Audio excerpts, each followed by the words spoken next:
나는 진짜 결정적으로 나는 이것 때문에 망했다. 협이나 재수 때는 그런 실전에서의 행동 방식, 행동 방침을 저만의 그런 방식을 좀 안 만들고 지냈던 게 좀 수능 때 오히려 믿었던 화학에서 무너지는 결과가 있지 않았나. 주희 학생은 가상으로 뭐 시뮬레이션도 많이 해보고 했겠네요. 이번에는 시험 운영을 어떻게 해야 될지. 아까 초반에 말씀드렸는데 그 주말 테스트 같은 거 볼 때 뭐 솔직히 어느 사설을 보든 좀 마음에 안 드는 문제가 하나씩 있잖아요. 아 너무 사설틱해. 그런 거 맞췄을 때 그냥 문제를 평가하지 말고 그냥 시험장에서 그냥 내가 막히는 문제가 낫다 생각을 하고, 그래서 아 이럴 때 제가 어떻게 행동을 하는 게 맞을까에 대한 고민을 해서 그런 주말 테스트 같은 거에 실험해보고 적용해보고 그렇게 해서 오히려 재수보다 삼수에서 더 많은 큰 성공을 거두지 않았나?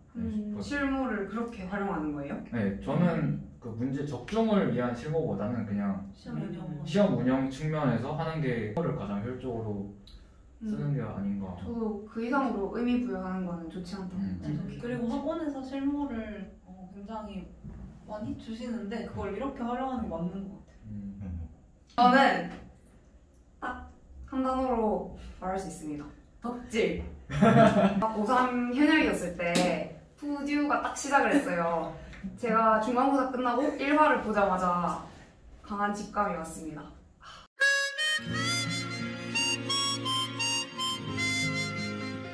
명심하셔야 될 게 이것이 나의 최애와 더 가까워지는 길이라고 생각하고 1년만 참으세요. 이준아 학생은요? 제 현역 때 수능을 어떻게 봤었냐면 국어가 2, 수학이 2, 영어가 1, 지구가 1, 생명이 2였거든요. 근데 딱 한 문제만 더 맞으면 1이 될 거라고 정말 많은 학생들이 생각하고 저도 그랬거든요. 근데 2가 1이 되는 건 사고 과정을 다 뒤틀어야 일어날 수 있는 일이에요. 그게 저는 그런 본질적인 문제가 있었기 때문에 현역 때 망했다라고 생각을 합니다. 그냥 한 문제 차이로 2등급이 된 거잖아. 네. 근데 나는 그때는 좀 억울했다. 억울하죠. 저 생초 쳤었는데요. 1컷이 45인 시험인데 저 44 받았었어요. 저 진짜 억울했었거든요. 근데 여기를 와서 그게 아니었구나라는 걸 알게 됐어요. 사고 과정을 바꾸는 게 진짜 중요하고. 재수 때 가장 많이 바뀐 걸 생각하면 공부 방법이 정말 확 바뀌었거든요. 현역 때는 문제집 좀 많이 풀고 봉투 모의고사 다양하게 푸는 거를 되게 스스로 안도감을 느낀 학생이었어요. 내가 모르는 문제가 있을까? 나는 자만심을 가졌었는데 처음에 저한테 선생님 한 분이 수능 공부는 기록과 반복의 싸움이야 라고 말씀을 해주셨어요. 그래서 제가 바인더 노트를 만들고 매일 플래너에다 오늘 공부한 거, 수업 들은 거를 핵심적인 거 정리를 많이 하려고 많이 쓰려고 노력을 하고 주 단위, 달 단위로 정말 그것만 계속 봤어요. 그래서 제가 사실 문제집을 재수 때 정말 많이 안 풀었는데 딱 제가 써놓은 거를 많이 반복을 하는 공부 방법으로 바꾸면서 그러면서 성적도 많이 오른 것 같아요. 저 공부법에 대한 이야기를 하려고 하는데요. 2, 3등급 친구들이 공부를 정말 많이 했다고 생각해요. 그래서 선생님들의 말씀을 들을 때 잘 못 바꾸거든요. 자기의 고집이 있어요. 그러면 진짜로 성적이 마법같이 안 올라갑니다. 내가 현역 때 저랬지. 제가 이제 학생들을 만나보면 2등급 때 친구들의 가장 큰 문제점은 애매도에 집중을 하는 경향이 있어요. 자꾸 문제를 맞추는 공부를 해요. 근데 그런 공부를 하면 딱 기출까지만 잘 맞아요. 그 이후에 수능은 뭔가 그 전해보다 무언가를 더 물어보거든요. 근데 그 더가 뭔지를 전혀 깨닫지 못해서 2에서 머무르는 거죠. 그 수학 같은 경우는 특히 88에서 못 넘어가는 학생들이 많잖아요. 그렇지. 각자 생각할 때 그게 92로 넘어가기 위해서 어떤 게 필요하다고 생각을 해요? 저는 좀 다양한 풀이를 생각하고 좀 효율적 풀이를 생각하는 그런 과정이 좀 필요하지 않나 싶어요. 왜냐면 그래야 그런 준킬러 문제에서 시간이 줄고 그러면 당연히 킬러 풀 시간이 확보가 돼서 88의 벽을 좀 넘을 수 있지 않나. 맞아요. 근데 진심으로 그냥 문제풀이를 반복하고 다른 선생님이나 인강쌤이 해준 킬러 풀이를 막 똑같이 해보는 거는 정말 딱 그 88까지의 도움이 될 수 있는데 아까 말했듯이 저는 친구들하고 이렇게 되게 쉬운 문제 가지고도 얘기를 많이 해보고 그리고 생각보다 각자 풀이법이 다양하더라고요. 그러면 왜 풀이법이 다른지 고민도 해보고 내가 다음에 이런 유형이 나왔을 때 내가 했던 풀이 말고 친구가 한 풀이를 자연스럽게 적용할 수 있을까 이런 고민을 되게 많이 했어요. 저도 이 얘기를 하고 싶은데요. 시험을 보잖아요. 그러면 맞는 문제를 점검을 안 해요. 88에서 92를 올라갈 때 학생들은 킬러를 못 풀어서 그렇다고 생각하는데요. 실제로 보면 쉬운 3점, 4점짜리 문제를 점검을 안 해요. 본인이 잘 풀었다고 생각을 하는데 실제로 더 좋은 풀이가 있어요. 더 좋은 풀이를 찾아야 하는데 그걸 본인들이 점검을 안 하니까 킬러에서 어떤 조건을 봤을 때 어떻게 해석을 해야 될지를 잘 모르는 거죠. 이제 3, 4등급 학생들 아니면 그 이하 학생들한테 수학 나는 좀 이렇게 공부해봤으면 좋겠다 조언해줄 수 있는 가형의 3, 4등급 친구들은 어느 정도 이제 학교에서 수업을 듣고 이제 개념을 완성을 했다 이렇게 생각을 하는데 실제로 이 학생들 이야기를 들어보면 이제 자기는 개념이 정리가 안 됐다 이렇게 얘기하는 친구들이 많거든요. 그러면 개념을 정리했다는 게 어떤 거냐면 수원이 있잖아요. 그러면 수원은 몇 단원으로 이루어졌냐고 물어봐요. 그러면 대부분의 학생들이 신기하게 4단원이라고 그렇게 얘기를 많이 하더라고요. 3단원으로 구성이 되어 있고요. 1, 2, 3단원이 있고 지수로그, 삼각함수, 수열이 있고 지수로그 안에는 계산과 그래프를 그리는 파트가 있고요. 삼각함수는 그래프와 이렇게 각 단원에 어떤 내용이 있었는지를 수원이라는 단어만 듣고 이렇게 A4에 쫙 알고리즘 형태로 펼쳐나갈 수 있어야 돼요. 그게 개념을 제대로 공부했다는 거거든요. 그걸 할 수 있어야 그 다음에 문제풀이를 시작할 수 있다고 생각해요.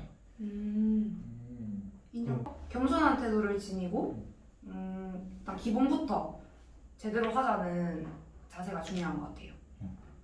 등급 상관없이 다 기본 개념에 집중을 해서 공부를 해야 한다고 생각해서 각자 자기가 개념을 최대한 적어보고 반복하는 게 가장 좋은 것 같아요. 개념 정리라고 이제 다들 말씀을 해주셨는데 사실은 어떤 부분을 그러면 중점적으로 해야 돼요? 우리가 미분이라는 단원을 공부를 하잖아요. 그러면 이 미분의 목표가 뭘지를 생각을 해야 돼요. 미분의 목표는 결국에는 함수의 그래프를 그려내는 거거든요. 근데 이 함수의 그래프를 그려내기 위해서 우리가 도함수를 공부를 해요. 그러면 도함수가 우리에게는 이제 함수의 증가와 감소라는 정보를 주죠. 그러면 도함수를 구하는 방법을 우리가 미분법에서 배워요. 그래서 우리가 생각해야 할 순서는 교과서의 순서와 반대로 이루어지는 경우가 많아요. 근데 이렇게 개념을 왜 배우는지에 집중해서 공부를 하다 보면요. 문제를 봤을 때 여기에서 이 개념이 왜 쓰여야 하는지를 본인이 납득할 수 있게 돼요. 그걸 공부를 하라고 말씀을 드리고 싶어요. 뭐 저도 이거랑 비슷하긴 맥락이긴 한데 그 개념 정리를 한 후에 그거를 특히 평가원칙 기출문제를 가지고 그 개념이 실전에서 어떻게 쓰이는지 이 개념이 실전에서는 어떤 의미를 갖고 이런 조건이 어떤 개념을 뜻하는 건지 그런 걸 좀 생각 많이 하는 연습을 시험 문제를 풀었으면 거기다 제 풀이를 적고 그다음에 정답 풀이도 적은 다음에 제가 풀 때는 왜 이렇게 풀었는지 제 생각 뭐 이런 꼴이니까 치환을 해야겠다라고 생각을 했다 이런 것도 적어놓고 정답 풀이랑 다른 점이 있으면 어디가 다른지 체크하고 어떤 상황에서 이 풀이를 한다는 것도 스스로 한번 정리를 해보고 이렇게 했던 것 같아요. 국어는 어떻게 보면 재수해서 올리기 참 어렵다. 어떤 부분을 좀 보완을 하는 게 좋을까요? 국어가 만약에 3등급 때, 4등급 때라면 수학이랑 좀 비슷한 맥락이 어느 정도 있다고 생각해요.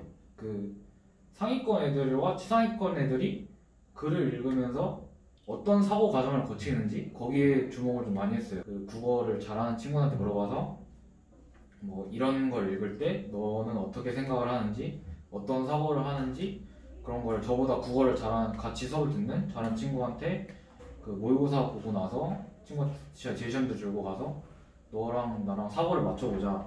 최상위권과 상위권의 사고 과정을 좀 알고 싶어 했는데 그런 사고 과정을 좀 여러 가지 습득하니까 그런 성적이 좀 많이 비약적으로 오르지 않았나 싶어요. 저도 국어 성적 많이 올랐는데 재수하면서 그 문제풀이만 하고 분석을 한다고 해봤자 선지가 지문에 어디 있는지 찾고 이 정도였는데 여기 와서 수업하니까 선생님들이 정말 처음엔 아예 문제를 거의 안 보시고 지문 읽는 방법을 알려주시더라고요. 그래서 저는 진짜 혼자 공부할 때 만약에 화작하면 나는 송성근이다 생각하고 그래서 약간 쌤들 입장에서 생각해보려고 했던 것 같아요. 빙의 공부법이요. 나도 수업 풀 때 나는 조한균이다. 나는 조한균이다. 그럼 민준호 학생은 국어 국어 성적이 처음에 2등급이라고 했잖아요. 네네. 거기서 이제 안정적인 1등급을 만들기 위해서는 어떻게 해야 될까요? 되게 잘못 공부하는 게요. 시간 제거 문제를 푸는 연습 그거 하면 안 돼요. 3, 4등급 친구들, 2등급 친구들 마찬가지예요. 문제가 없다고 생각하고요. 지문을 한 문장 한 문장 뜯어 봐야 해요. 왜냐하면 평가원의 지문은 한 문장 한 문장이 다 의미가 있고요. 그 위치에 있어야 할 이유가 있고 단어 하나를 쓰더라도 필연성이 있는 단어를 써요. 그걸 한 문장 한 문장 읽어내면서 본인이 독해를 해야 돼요. 그게 무슨 말인지 의도를 읽어낼 수 있는 공부를 해야 돼요. 근데 학생들은 단순히 지문을 암기하려고 해요. 그러면 절대 성적 안 올라가요.